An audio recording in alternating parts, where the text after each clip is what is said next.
are back from DreamHack Winter 2011, and I'm sitting here with TKO from Trademark eSports. How are you doing?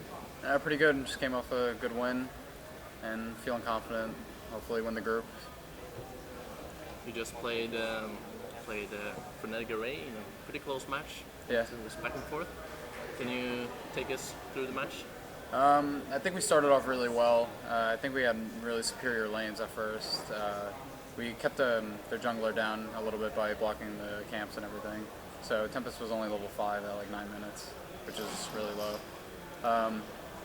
We made a risky play at bottom that unfortunately didn't pay off. And yeah, we kind of fed Slicks 3 kills and allowed him to get his blink faster than he should have. And he ended up getting a 15-minute blink. He kind of snowballed from there, but we won a team fight, and once I got my blink, we started just doing really well, and Trumbull was just amazingly farmed. I noticed Trumbull, like mid-game, he was the one getting you back in the game. How do you look at Trumbull as a carry at this point of the metagame? I think he's ridiculously strong and overpowered, and I would pretty much ban him any game right now, only because he could teleport all over the map. His pet is another hero, and he just can dominate a short lane like we saw versus the Valk. It's recently that people are starting using Trumbull. Like a couple of months ago, people weren't picking him up that much. Do you think it was as strong back then, but people just didn't realize it? I think it was as strong back then. For a while, we actually thought it was very strong, but we were just hesitant to try it, and when we did, we kind of did shaky with it at first.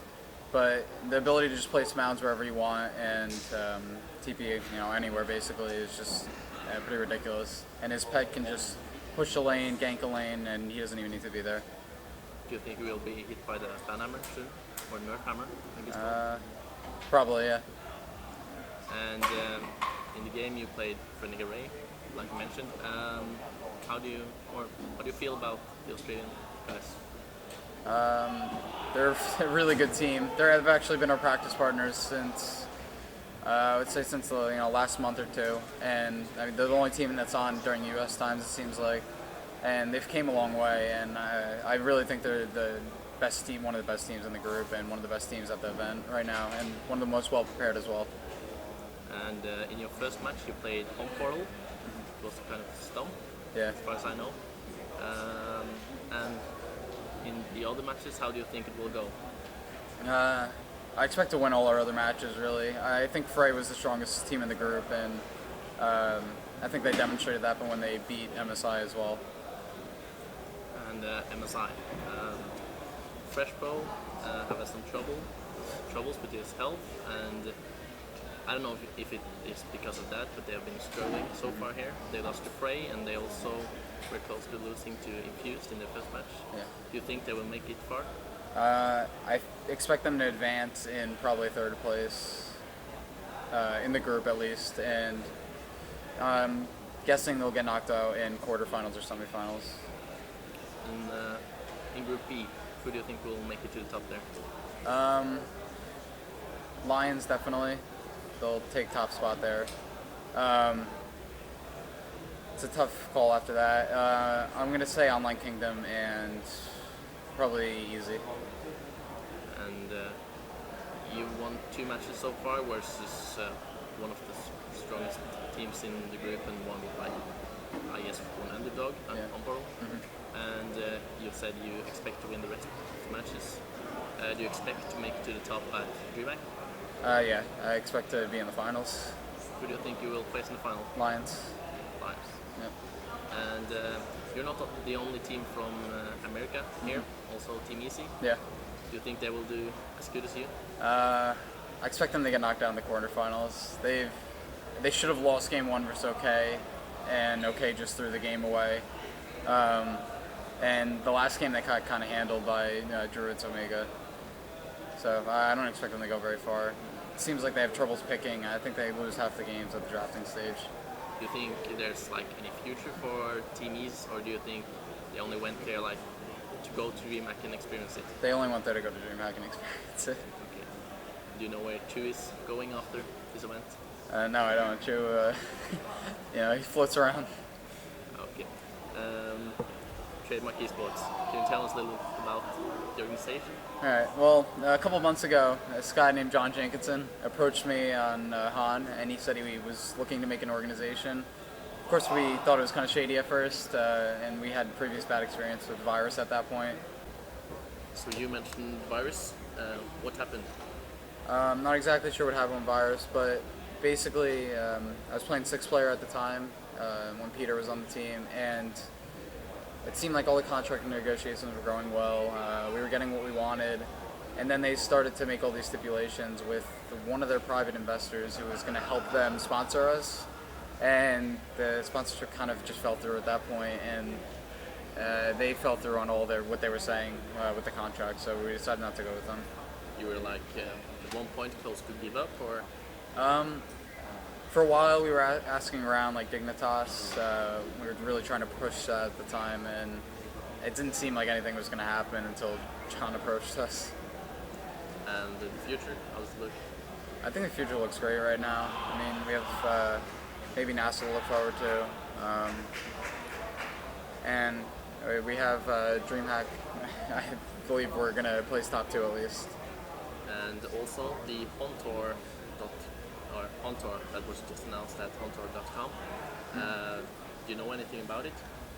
Nah, I'm not really into that too much. From what I know, there's going to be regular tournaments of 100,000 prize pool, so we're all looking really forward to it. And it's a good amount of money for Han, and it's more than Han has ever seen in the past. So.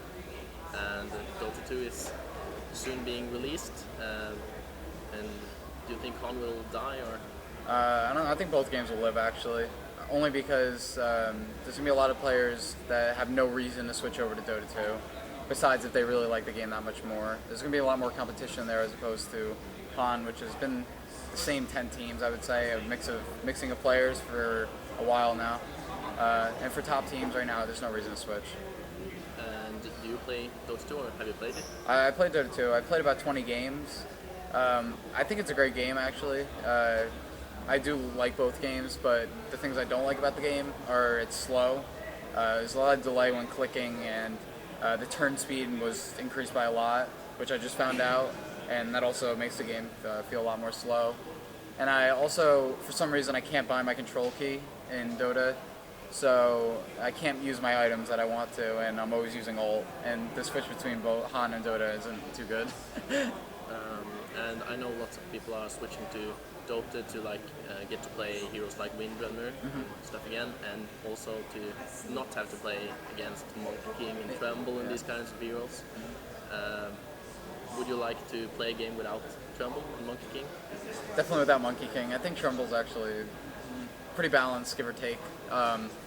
But Monkey King was, when he was first released, I just remember getting one shot as Hag and not even being able to blink. The hero was just poorly designed in general, and his ult doesn't really serve a purpose, so his other abilities were scaled way too much. I was asking for him to be removed at one point, raging on competitors. And it seems to me like Trademark, your team, are going to stick with Han. Yeah, that's the plan right now. I mean, we'll see from here what Han has to offer. People have stuff to do in real life, so we'll see where that conflicts. And Set Freak. He joined the team kind of like people didn't really know Promptly. that he joined the team when Black left the team. Is he a permanent member? Yeah, Z-Freak's permanent now. I love Black, I love playing with him, but he just didn't fit the team at all, and we thought the pickup would work, and it obviously didn't. His play style just doesn't fit what we want to do, and we had been playing with Z-Freak on and off as our 6th for a while, so we felt kind of comfortable putting him in, and he kind of fit the roles we needed to. That was everything I wanted to ask you about. Do you have any shout-outs? Shout out to tdM, our sponsors, PCPerformance.net and NationVoice.com, and shout out to Brazil, Yo-Yo Balls, Pride, Unk, the rest.